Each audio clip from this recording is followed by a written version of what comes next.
శ్రీ గురుభ్యో నమః. హరి ఓం. వసుదేవసుతం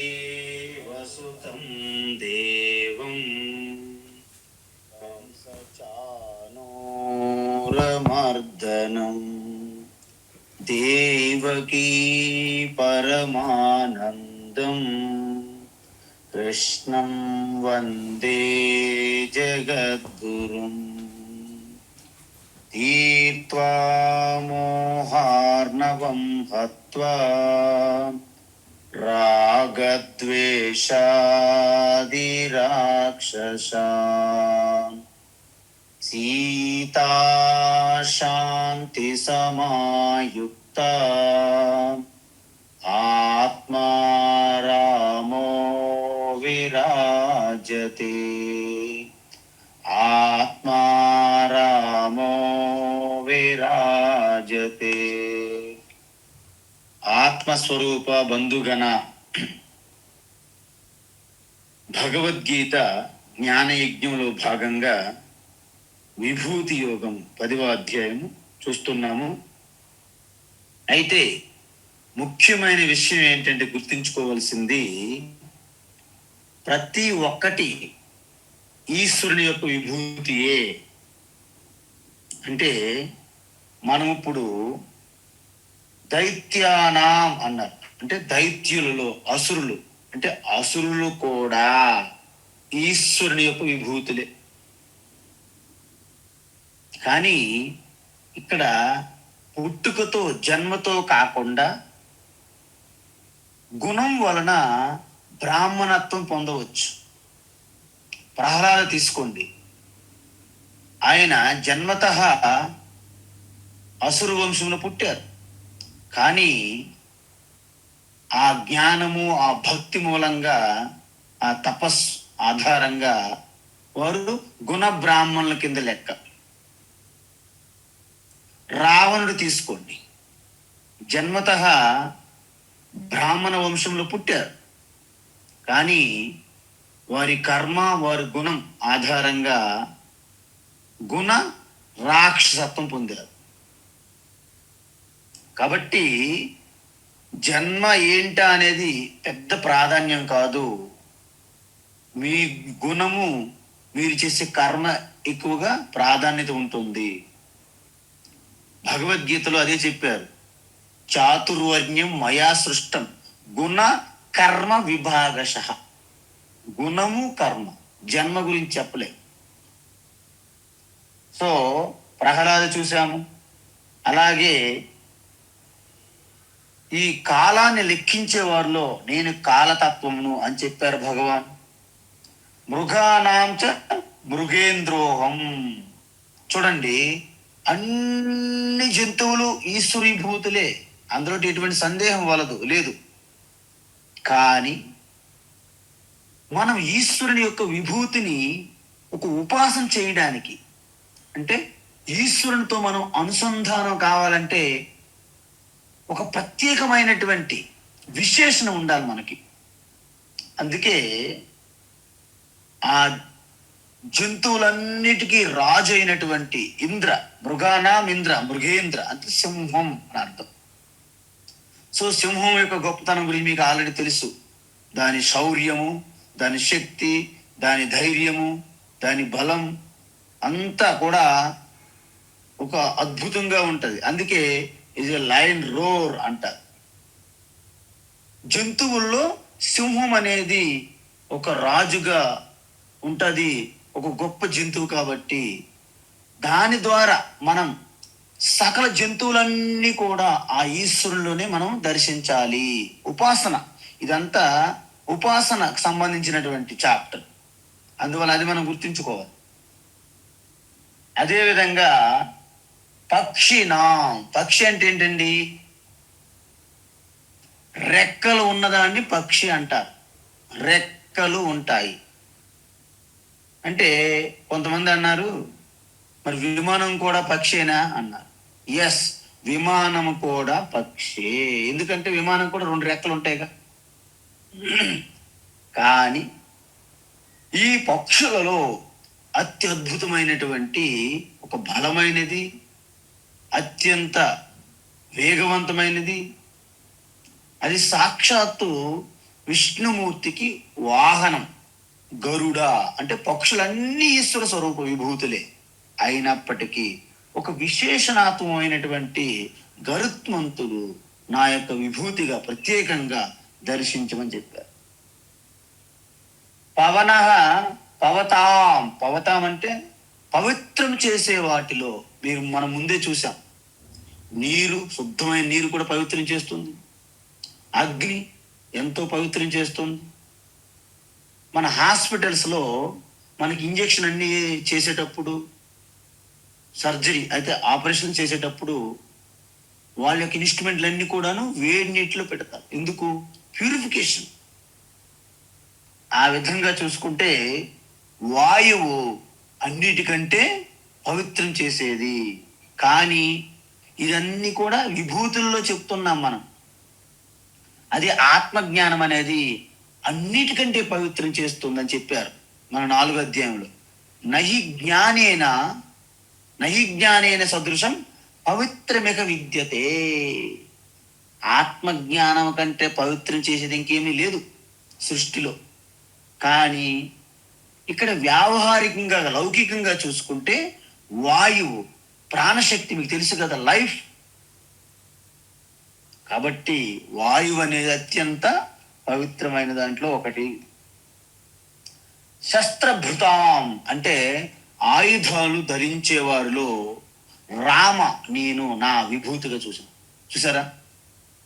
నేను చెప్పాను మీకు, కొంతమంది వేరే విశ్వాసాలు నమ్మకస్తులు ఎవరైతే ఉంటారో హిందూ దేవీ దేవతలు ఆయుధాలు ధరిస్తారు, వాళ్ళు కఠోర హృదయులు, వారికి ప్రేమ దయ ఉండదు అని కాకతాళీయంగా మాట్లాడుతుంటారు, అవివేకంతో, అజ్ఞానంతో. కానీ గుర్తుంచుకోండి, ఇప్పుడు ఒక పోలీస్ స్టేషన్ ఉంటుంది, ఒక పోలీస్ ఉంటాడు రోడ్డు మీద, ఊరికే చేతులు కట్టుకుని ఉంటే ఎవరైనా భయపడతారండి? చేతిలో లాఠీ ఉండాలి. అదేవిధంగా ఎవరైతే ధర్మాన్ని రక్షిస్తారో, న్యాయాన్ని కాపాడుతారో, వారి చేతుల్లో అస్త్రశస్త్రాలు ఉండాల్సిందే. అందువలనే మీ అందరికీ తెలుసు, మన ప్రతి దేవీ దేవతలు ఆ యొక్క దుర్గ అయితే 8 చేతుల్లో 8 ఆయుధాలు కూడా ధరిస్తారు. ఎందుకంటే తల్లి బాధ్యత ఎక్కువ, ప్రకృతి మాత. అదేవిధంగా పినాకపాణి శివ, అదేవిధంగా విష్ణుమూర్తి చేతిలో శార్ంగ పాణి అంటారు. అదేవిధంగా శ్రీరామచంద్రుని చేతిలో కోదండము, అందుకే కోదండ పాణి. అయితే మీకు ఒక సందేహం రావాలి, పరిత్రాణాం సాధూనాం వినాశాయ చ దుష్కృత ధర్మ సంస్థాపనార్థాయ సంభవామి. అంటే శిష్టులను రక్షించాలి కదా, దుష్టులను శిక్షించాలి కదా, ధర్మాన్ని కాపాడాలి. ఆ విధంగా మరి ఆయుధాలన్నింటితో మరి ధర్మాత్ముల్ని శిష్టుల్ని ఎలా రక్షిస్తారు? ఆయుధాలతో ఎలా రక్షిస్తారు? సరే, దుష్టులను శిక్షించారు, సరే అయిపోయింది ఆయుధాలు. మరి ఆయుధాలతో శిష్టుల్ని ఎలాగా, ఏ విధంగా అంటే విష్ణు చేతిలో సుదర్శనము ఉన్నది, శివుని చేతిలో త్రిశూలం ఉన్నది. చూసారా? అంటే అర్థం ఏంటండి? అంటే సుదర్శనం, దర్శనం అంటే ఆత్మజ్ఞానము. దర్శనం అంటే జ్ఞానము, సుదర్శనం అంటే ఆత్మతత్వము, ఆత్మజ్ఞానం, బ్రహ్మ విద్య.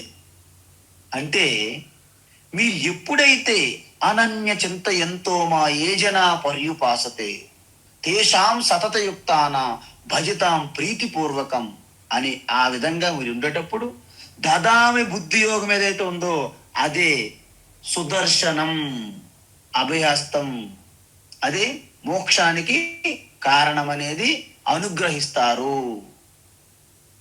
మరి త్రిశూలం అంటే మన లోపల ఉన్నటువంటి ఈ స్వభావం, ప్రకృతి, 3 గుణములని, అంటే 3 గుణముల్లో కొట్టుమిట్టాడుతున్న మనల్ని ఆ నెగిటివ్ ఫోర్స్ ఏవైతే ఉన్నాయో కౌరవుల మాదిరిగా రాక్షస సేన, కామ క్రోధ లోభ మోహ మద మాత్సర్యాలు రాగద్వేషాలు అసూయ, వాటిని నాశనం చేసి జ్ఞాన జ్యోతిని వెలిగిస్తున్నటువంటి ఆ త్రిశూలము ఆధ్యాత్మికంగా మనకి అభయహస్తం ఇస్తున్నది. ఇది శివుని చేతిలో ఉంది.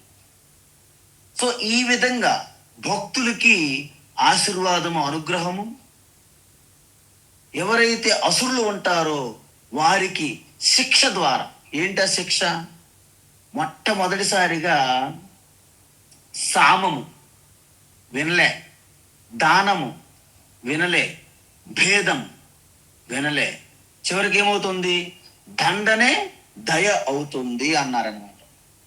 అందుకే మీరు చూడండి, ఈవెన్ రామాయణములో చివరి క్షణం వరకు రామ ప్రయత్నించారు. ఇప్పటికైనా ఏమైనా నీ ఆలోచన మార్చుకుంటావా? ఇప్పటికైనా చివరి క్షణంలో కూడా ఒక ప్రయత్నం చేశారు రామ. మరి మహాభారతం మీ అందరికీ తెలుసు, చివరిచారిగా తానే రాయబారిగా వెళ్ళారు. రాయబారిగా వెళ్ళి 5 గ్రామాలు, 5 ఇల్లు, 5 గదులున్న ఒక ఇల్లు ఏమీ లేదు, నో అని చెప్పి. అంటే అదేవిధంగా శిశుపాల 99 తప్పులు ఒప్పుకొని 100వ తప్పుకి, అపరాధానికి ఆయనకి దండనే దయగా విధించడం జరిగినది. కాబట్టి మనం చాలా స్పష్టంగా తెలియాలి ఇది. ఈ విధంగా జశాన మకరహ. జష అంటే నీటిలో జీవించే జంతువులు అన్నమాట. మీరు చూడండి, భూభాగం కంటే జలములతో నిండి ఉన్నదే ఎక్కువ.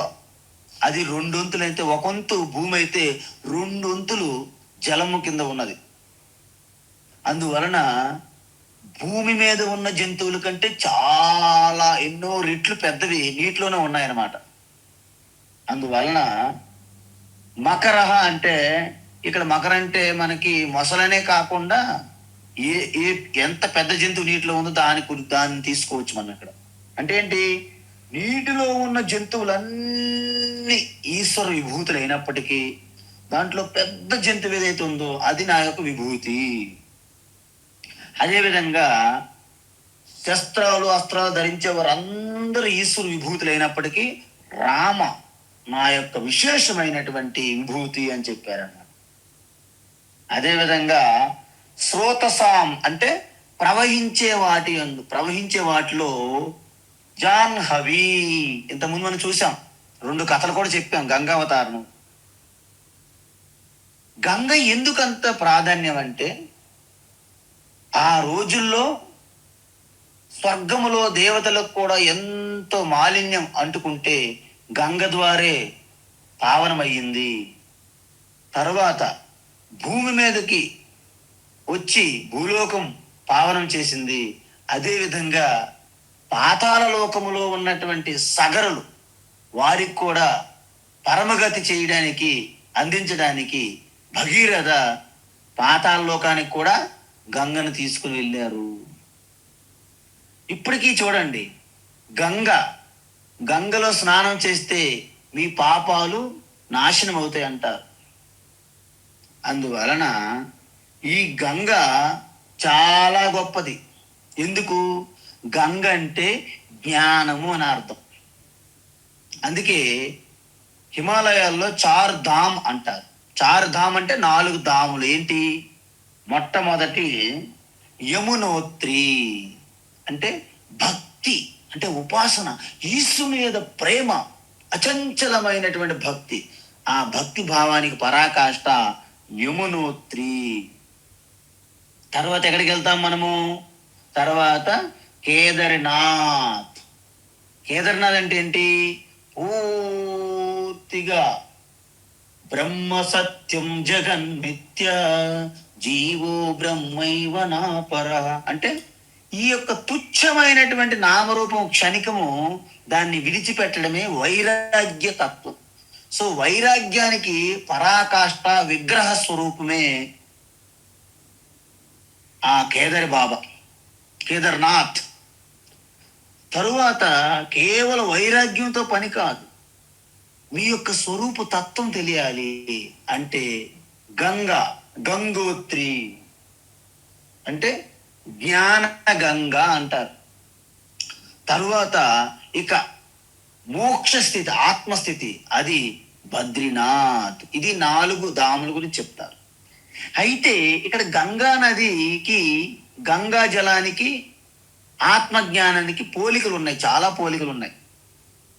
ఏమిటా పోలికలు అంటే, గంగ ఎక్కడి నుండి వస్తుందండి మనకి? శివుని యొక్క జట నుండి వస్తుందా లేదా? జటాధరాయ యక్ష స్వరూపాయ గంగాధరాయ పినాక అస్తాయ సనాతన. గంగను ధరించాడు కాబట్టి గంగాధరాయ, గంగేశ్వరాయ, గంగాధర ధరించాడు గంగని. అందువలన శివ అంటే ఏంటి? ఆది గురువు. ఎందుకండి? నేనున్నాను, మా గురువు గారు ఉన్నారు, వారున్నారు, వారికి గురువు ఉన్నారు, వారున్నారు, వారికి గురువు ఉన్నారు. మరి శివకి గురువు ఎవరండి? యస్య గురు నా విద్యతే ఆది గురు అన్నారు. అంటే ఆయనకి గురువు లేరు. అంటే అర్థం ఏంటి? తనే స్వయంగా జ్ఞాన ప్రదాత. కాబట్టి జ్ఞానం అనేది ఆ ఆది గురువు అయినటువంటి దక్షిణామూర్తి స్వరూపంగా శివ నుండే వచ్చింది. గంగ కూడా శివ నుండే వచ్చింది. చూసారా? సో రెండింటికి పోలిక ఏంటి? గంగ కూడా శివ నుండే వచ్చింది, మరి మనకి ఆత్మతత్వ జ్ఞానం కూడా శివ నుండే వచ్చింది. తర్వాత అందుకే మనం ఏం చెప్తాం? సదాశివ సమారంభాం శంకరాచార్య మధ్యమాం అస్మదాచార్య పర్యంతాం వందే గురు పరంపరా అంటారు. అందుకే ప్రతిరోజు మనము గురు పరంపర ప్రార్థన చేసేటప్పుడు సదాశివ సమారంభం, ఆ సదాశివ నుండి ప్రారంభమైనది అని చెప్తాం. సో రెండో పోలిక ఏంటంటే, ఈ గంగా జలము ఎత్తు నుండి కిందికి వస్తుందా, కింది నుండి పైకి ప్రవహిస్తుందా? అంటే ఎత్తు నుండి కిందికి ప్రవహిస్తుంది. అందుకే ఈ గురు పరంపరలు చూడండి, గురువు ఎప్పుడు పైన కూర్చుంటారు, శిష్యులు కింద కూర్చుంటారు. అందుకే ఆ గురువు నుండి కర్ణ పరంపర ద్వారా ప్రవాహ రూపంగా కిందకు వస్తుంది జ్ఞానగంగా. అందుకే వటవిటిపి సమీపే భూమి భాగే నిషన్నం సకల ముని జనానాం జ్ఞానదాతారమారా త్రిభువన గురుమీశం దక్షిణామూర్తి దేవం జనన మరణ దుఃఖచ్ఛేద దక్షం నమామి. ఆ వటవృక్షం కింద ఎత్తైన ప్రదేశంలో దక్షిణామూర్తి కూర్చున్నారు. ఆ కింద భూభాగంలో చుట్టూ సనక సనంద సనత్ కుమార సనత్ సుజాతీయులు అందరూ కూడాను ఆ భూభాగం కింద కూర్చుంటే పైన పెడస్టల్ పైన దక్షిణామూర్తి ఆసీనులై ఉన్నారన్న. అది గురు శిష్య కూర్చునే విధానం. అందుకే పర అవర అంటారు. పర అంటే గురువు పైన, కింద అవర గురు శిష్య, ఆ విధంగా. కాబట్టి ఈ యొక్క శివుని జడ నుండి పైనుండి గంగ కిందకు వస్తుంది. అదే గురు పరంపరలో ఆత్మజ్ఞానం కూడా గురువు నుండి శిష్యుకి ప్రవాహంగా వస్తుంది. తరువాత మూడోది, గంగ మన నదులన్నీ వర్షం ఆధారంగా, ఈ యొక్క శీతాకాలం, ఎండాకాలం, వర్షాకాలం ఆధారంగా కొన్ని నదులు ఉంటాయి. కానీ గంగ అనేది ఎప్పుడు జీవనది, పెరినియల్ రివర్ అంటారు. జీవనదికి ఎప్పుడు ఆగదు. అందువలన మీరు ఎండాకాలంలో ఋషికేశ్, హరిద్వార్ వెళ్తే మనం ఏమనుకుంటాం? అమ్మయ్య ఎంత వేడిగుందో అని గంగా నదిలో మీరు చేయి పెట్టారనుకోండి, అంటే శీతాకాలంలో ఉన్నప్పుడు గంగ కంటే ఎండాకాలంలో గంగ ఇంకా చల్లగా ఉంటుంది గంగా జలం. ఎందుకు? అవి వస్తున్నది మీలా మామూలు నదుల్లా కాదు, హిమానీ నదాలు, ఆ హిమాలయ పర్వతాల యొక్క గ్లేసియర్స్ ఉంటాయి కదండి, హిమానీ నదాలు, అది కరిగి వస్తుంది. కాబట్టి గంగా నది అనేది ఈ ఎండాకాలంలో చాలా వేడిగా ఉంటుంది, అలాగే ఉండదు, ఎప్పుడు చల్లగా ఉంటుంది, మంచు ఐస్.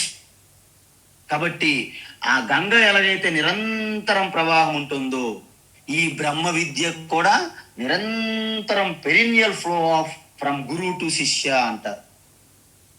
ఎలా చెప్తున్నారు? ఎలా చెప్పడం ఏంటి? నేను ఇప్పుడు మీకు చెప్తున్నాను కదా, ఇదే దీనికి సాక్షి ప్రమాణం. నేను మీకు చెప్తున్నానంటే నాకు మా గురువు నుండి వచ్చింది, వారికి వారి గురువు నుండి వచ్చింది, రేపొద్దున మీరు మీ స్టూడెంట్స్కి చెప్తారు. సో ఇదంతా కూడా ఎప్పుడు కూడా ఖండనం కాకుండా నిరంతరం సంతతిగా కొనసాగుతుంది. ఇంకొకటి మీకు చూడండి, మనము ఎంత బయట అలసిపోయినా ఒక్కసారి ఆ గంగాజలం మన మీద వేసుకుంటే ఒక్కసారి మనకు తెలియనటువంటి ఉత్సాహము, ఉల్లాసము మనలో ఒక ప్రేరణ కలుగుతుంది అనమాట. అదేవిధంగా చూడండి, మనం ఒక్కసారి ఈ శారీరకంగా మానసికంగా రుగ్మతలు కానీ, బలహీనతలు కానీ, అలసట కానీ ఒక్కసారి ప్రశాంతంగా కూర్చొని అన్ని విడిచిపెట్టి ఒక్కసారి ఆ దైవ చింతన మీ హృదయస్థములో చూడండి, తొంగి చూడండి. ఆ బ్రహ్మ చింతన, ఆ ఈశ్వర చింతనలో మీరు సర్వం మర్చిపోయి ఆ ఈశ్వరుని యొక్క ఒడిలోనే ఆడుతూ ఉన్నట్టు అనే ఒక పారవశ్యంలోకి వెళ్ళిపోతాం మనం. అది బ్రహ్మ విద్య యొక్క ఇమ్మీడియట్, అంటే తత్కాల్లో మనకు లభించే ఒక ఉపశమనం అన్నమాట. అదే విధంగా మీరు ఒక పని చేయండి. ఏంటి? గంగా నదిలో ఎక్కడ పడితే అక్కడ స్నానం చేయడం కావదండోయ్. అంటే అక్కడ గంగోత్రి నుండి, అంటే గోముఖి నుండి వస్తుంది, ఇక్కడ కలకత్తా అంటే గంగా సాగరంలో కలుస్తుంది. మీ ఇష్టమైనప్పుడు గంగలో దూకడం కావదు. గంగలో స్నానం చేయాలంటే దాని ప్రవాహం చాలా విజృంభణగా ఉంటుంది, చాలా వేగవంతంగా ఉంటుంది, భయంకరమైనటువంటి, ఎక్కడ గంగ దిగామంటే కొట్టుకుపోతాం. కాబట్టి ప్రత్యేకమైనటువంటి ఘాట్లలో మాత్రమే, అంటే ఆ స్నాన ఘాట్లలో మాత్రమే మనం దిగి స్నానం చేయాల్సి ఉంటుంది.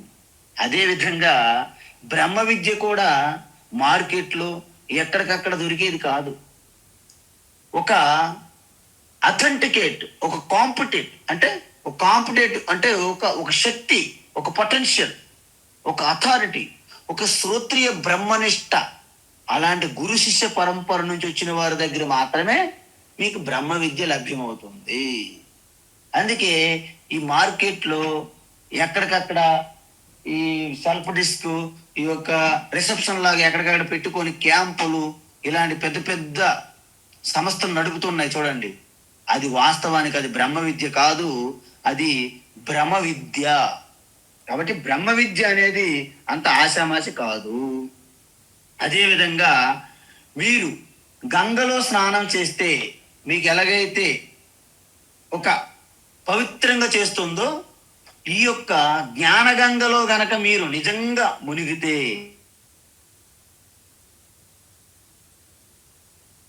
పునరత్మరణం లేనటువంటి సంసార సాగరం నుండి మీకు ముక్తి కలుగుతుంది. సో ఈ విధంగా మనము చూసాం. ఇప్పుడు తర్వాత మనం ఏం చూస్తున్నామంటే సర్గానామాదిరంతశ్చ సర్గాణామాదిరంతశ్చ సర్గాణామాదిరంతశ్చ మధ్యం చైవాహమర్జున మధ్యం చైవాహమర్జున మధ్యం చైవాహమర్జున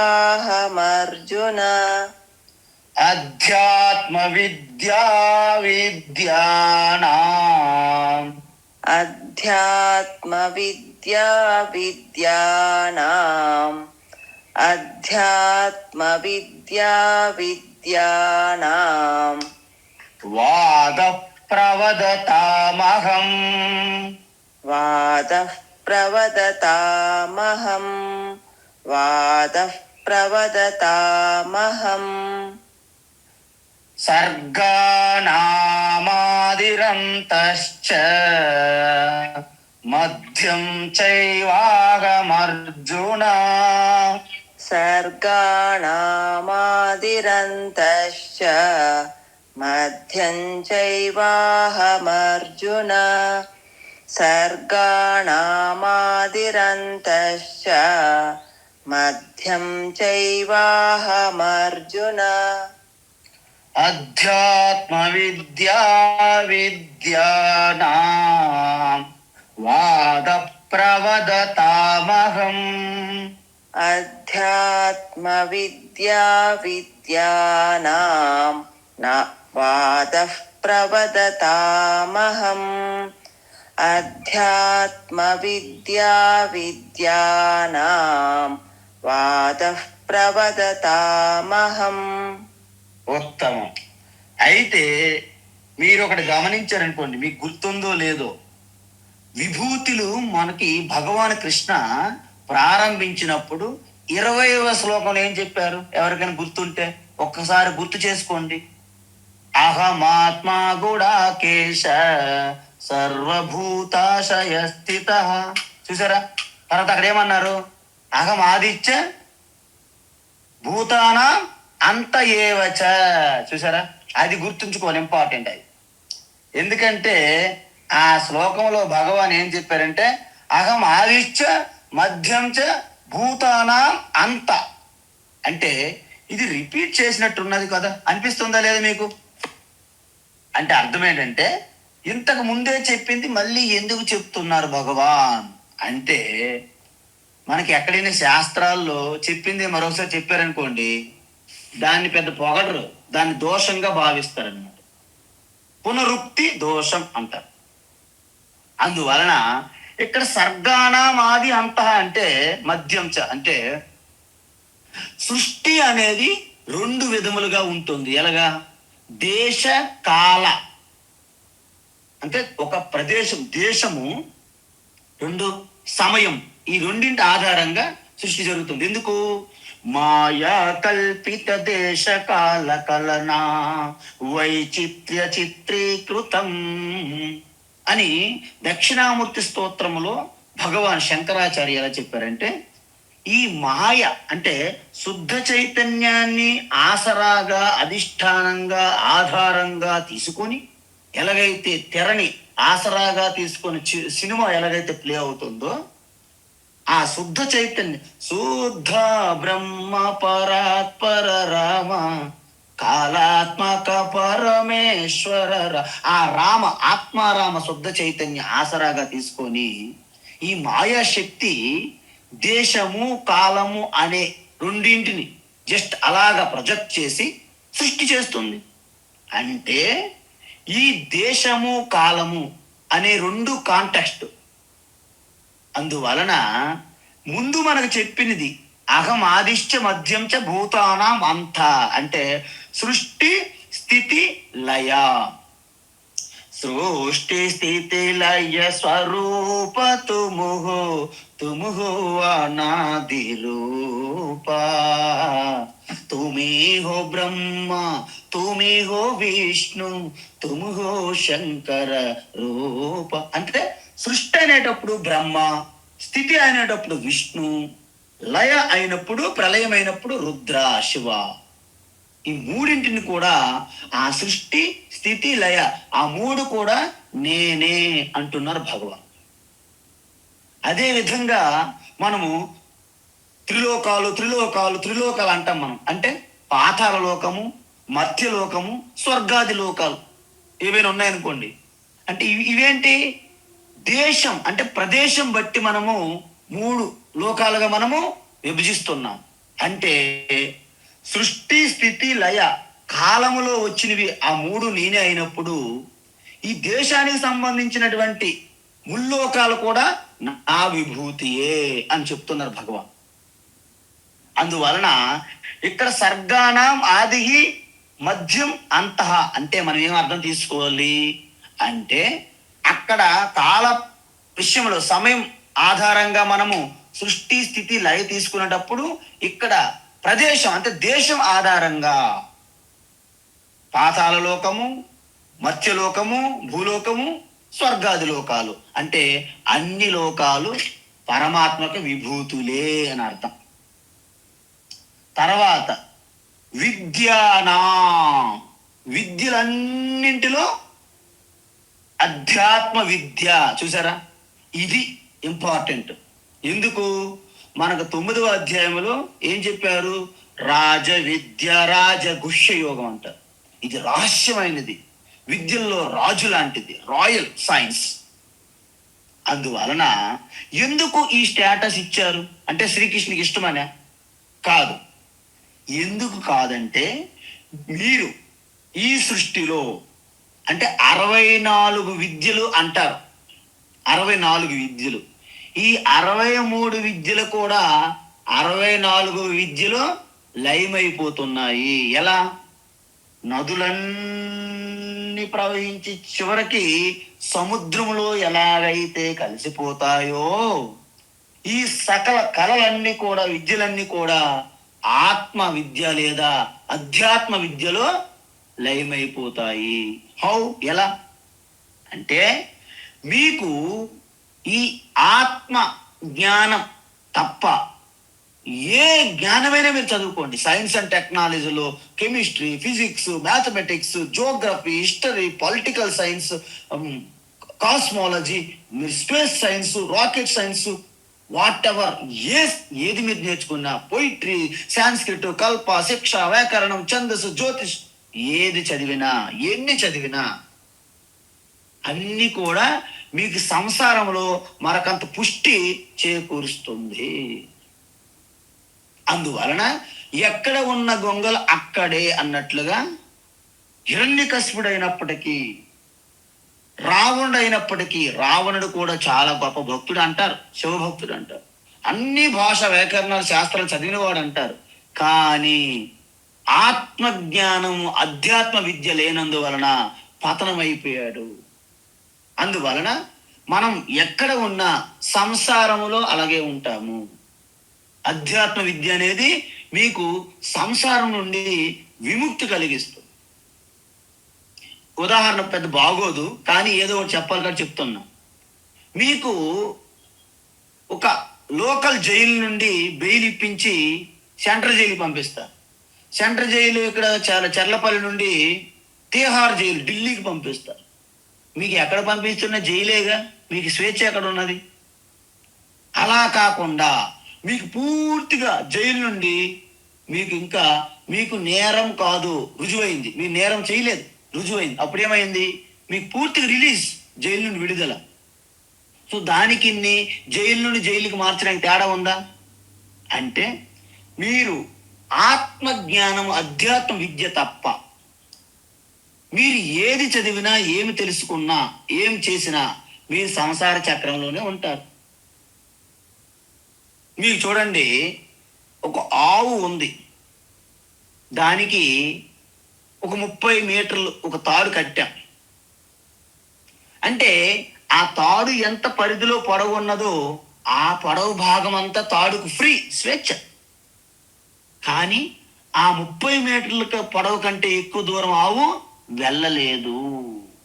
మనల్ని కూడా ఈ కీర్తి ప్రతిష్టలు, ఈ నేమ్ అండ్ ఫేము, ఇవన్నీ కూడా ఆ 30 మీటర్ల తాడుగా ఉన్నటువంటి ఆవు కట్టిన తాడు వలె మనల్ని అక్కడే ఉంచుతాయి. మొన్న ఈ మధ్య ఒక చిన్న స్టోరీ చెప్పాం. ఏంటంటే, కొన్ని పావురములు, లేకపోతే కొన్ని పావురాలు, పక్షులు ఒక టెంపుల్ దగ్గర గూడు కట్టుకుని ఉన్నాయి. సో మహాశివరాత్రి వచ్చిందని అదంతా శుభ్రం చేస్తాం మనం. అవేం చేసేటప్పుడు మసీదులోకి వెళ్ళాయి. వాళ్ళు రంజాన్ వచ్చిందని చెప్పి వాళ్ళు ఆ మసీదుని శుభ్రం చేశారు. అక్కడి నుండి ఎక్కడికి వెళ్ళాలి? చర్చికి వెళ్ళాయి. వాళ్ళు కూడా గుడ్ ఫ్రైడే లేకుంటే క్రిస్మస్ ఏదో వచ్చింది, వాళ్ళు క్లీన్ చేశారు, శుభ్రం చేశారు. అక్కడి నుండి మళ్ళీ టెంపుల్కి, గురుద్వారాకి తిరుగుతున్నాయి. అయితే ఒక రోజు చర్చి ముందు కొట్టుకుంటున్నారు జనం, జెండాలు పట్టుకొని రకరకాలుగా. ఆ పిల్లలు తల్లి పక్షికి అడిగాయి, ఏంటమ్మా ఇలా కొట్టుకుంటున్నారు? వాళ్ళు హిందువులు, వాళ్ళు ముస్లింలు, క్రిస్టియన్లు ఏవో అన్న. ఎందుకు అలా కొట్టుకుంటున్నారు? వాళ్ళ మతం గొప్పదంటే వాళ్ళ మతం గొప్పది, వాళ్ళ చర్చి గొప్పది, మసీదు గొప్పదని కొట్టుకుంటున్నారు. మరి మనం కూడా ఇవన్నిట్లో ఉన్నాం కదా, మరి మనకెందుకు తగాదాలు రాలేదంటే మనం చాలా పై ఎత్తులో ఎదిగాము, పై ఎత్తులు తిరుగుతున్నాం, మనకేం లేవు. వాళ్ళు ఇంక కిందలోనే ఉన్నారు, నూతిలో కప్పలాగా. కప్పే మహా స్వర్గము, బ్రహ్మధామం, పరంధామం అని ఆ యొక్క గోడలు కట్టించుకొని గట్టిగా 4 గోడల మధ్య ఆ యొక్క బావుల్లో ఉన్నారు కాబట్టి సంకుచితంగా ఉన్నారు, స్వార్థంతో ఉన్నారు, కోరికలతో ఉన్నారు కాబట్టి వాళ్ళు అలాగా కొట్టుకుంటున్నారు అని. అంటే మనం ఎప్పుడైతే unplug our wings, unplug wings, rise above, sky is the limit అంటారు. అందువలన ఈ సంకుచితమైనటువంటి ఈ ఆలోచనలు, ఈ భావనలు ఏవైతే ఉన్నాయో మనల్ని అలాగా కుషించి కుషించి అలాగ చిన్నగా మడత పెట్టేస్తాం. ఎలాగైతే మన మ్యాట్రస్ ఇలాగ మడత పెట్టేటప్పుడు, రోల్ చేసేటప్పుడు ఎలాగైతే దగ్గర అయిపోతామో మనం అలా అయిపోయాము. It is a time to expand, విస్తారించు అవ్వాలి. అందుకే ధ్యానంలోనైనా మనము అభ్యాసం చేస్తే మనము వ్యావహారికం కూడా ఆటోమేటిక్గా సహజంగానే మనము ఉదార చరితానాంగా మారుతాము. అందుకే అయం నిజోపరో వేతి గణనా లఘు చేతసాం ఉదార చరితానాంతో వసుధైవ కుటుంబకం అంటారు. అప్పుడు మీరు ఈ భూమండలం అంతా మన కుటుంబం అండి. మన కుటుంబం మధ్య మనకి ఏమి విభేదాలు ఉంటాయి చెప్పండి? అందువలన అది సనాతన ధర్మం యొక్క సిద్ధాంతము. లోక సమస్త సుఖినో భవంతు, అది సనాతన ధర్మం యొక్క మూల సిద్ధాంతము. అహింస పరమో ధర్మ, అది సనాతన ధర్మం యొక్క మూల సిద్ధాంతము. కానీ కండిషన్స్ అప్లై. అత్యంత అధర్మం జరుగుతుంటే అక్కడ మనం చేతులు ముడుచుకొని ఉండకూడదు. అక్కడ మీరు ధర్మం కోసం నిలబడితే అక్కడ ఏమాత్రం హింస జరిగినప్పటికీ అది కూడా అహింసగానే పరిగణిస్తారు శాస్త్రములు, దాన్ని ధర్మంగా తీసుకుంటారు. అందుకే స్వార్థం విడిచిపెట్టి, కోరికలు విడిచిపెట్టి, లోక సంగ్రహమేవా అంటే లోక కళ్యాణం కోసము, ధర్మ స్థాపన కోసం మనం ఏది చేసినా అది ధర్మమే అన్నారన్నమాట భగవాన్ శ్రీకృష్ణ. సో ఈ విధంగా అధ్యాత్మ విద్య, అందువలన అధ్యాత్మ విద్య అనేది ఇది శాశ్వతము. ఎందుకు శాశ్వతము? ఎందుకంటే ఇది మిగతా సైన్స్ లాగా వచ్చిపోయేది కాదు. ఇది ఒక వ్యక్తిగత బుద్ధి మీద ఆధారపడి ఉండేది కాదు. ఇది సర్వవ్యాపి, శాశ్వతము, సనాతనము, పురాతనము. అందుకే చూడండి, మన సైంటిస్టులు ఉన్నారు, శాస్త్రవేత్తలు. వారు ఒక విషయాన్ని డిస్కవరీ చేస్తారంటే ఉన్నది కప్పి ఉన్నది మనకు తెలియకుండా. సో దానిపైన ఉన్నటువంటి తెర, ఆ కట్టెను తీస్తారన్నమాట వారు. అప్పుడు డిస్కవరీ అంటారు. సో వాళ్ళకి ఏం చేస్తున్నారు? ఒక నోబెల్ ప్రైజు ఏదో ఒక పట్టా ఇస్తున్నారు. 10 సంవత్సరాల తరువాత ఇంకొక ఆవిడ, ఇంకొక అమ్మగారు కానీ ఇంకొక ఆయన వస్తారు. వారు ఒక రీసెర్చ్ చేసుకుని వస్తారు. ఆయన చెప్పారు చూడండి 10 years బ్యాక్, 10 సంవత్సరాల క్రితం, అది తప్పు అంటాడు. మరి ఏది రైట్, ఏది కరెక్ట్? ఇది కరెక్ట్ అంటాడు. ఓహో అవునా, ఈయనకు నోబెల్ ప్రైజ్ ఇస్తారన్నమాట. సో ఈ లౌకిక ప్రపంచం, ఈ యొక్క విశ్వములో, ఈ ప్రపంచములో, జగత్తులో ఏది కూడా శాశ్వతం కాదు. అంటే అన్ని తాత్కాలికము, క్షణికము, నిరంతరం మారుతూ ఉన్నది జగత్తు. జిగు జిగు జిగు జిగు జిగు జిగు జగత్ అన్నారు స్వామి చిన్మయానంద. అంటే ఏదైతే నిరంతరం మారిపోతుందో, జిగు జిగు జిగు మెరుపులు అనమాట, దాన్నే జగత్తు అంటారు. కాబట్టి ఈ క్షణికమైన వాటి గురించి తెలుసుకునే జ్ఞానం కూడా క్షణికమే. ఈ మారిపోతున్నటువంటి విషయముల గురించి తెలుసుకున్న జ్ఞానం కూడా మారిపోయినటువంటి జ్ఞానమే. కాబట్టి ఈ మారిపోతున్న జ్ఞానములన్నిటికంటే గొప్పది, శ్రేష్టమైనది, పావనమైనది, మీకు మోక్షాన్ని అందిస్తున్నటువంటి ఆ విద్యే అధ్యాత్మ విద్య. అందుకే ఈ అధ్యాత్మ విద్య కోసము ఎంతో మంది రాజులు ప్రాచీన కాలంలో రాజ్యాన్ని త్యాగం చేసి అడవుల్లో ఉన్నటువంటి కుటీరాలు, ఆశ్రమంలో ఉన్నటువంటి ఆ ఋషులు, గురువుల దగ్గరికి వెళ్ళి సర్వం దారాదత్తం చేసి వాళ్ళ పాదాలు పట్టుకొని ప్రాధేయపడేవాళ్ళు. ఈ అధ్యాత్మ విద్య ఎంత గొప్పదంటే పిప్పలాద మహర్షి దగ్గరికి గొప్ప విద్వాన్లు పండితులు 6 వెళ్ళి, గురుదేవ గురుదేవ మాకు అధ్యాత్మ విద్య బ్రహ్మ విద్య బోధించండి అని ప్రాధేయపడ్డారు.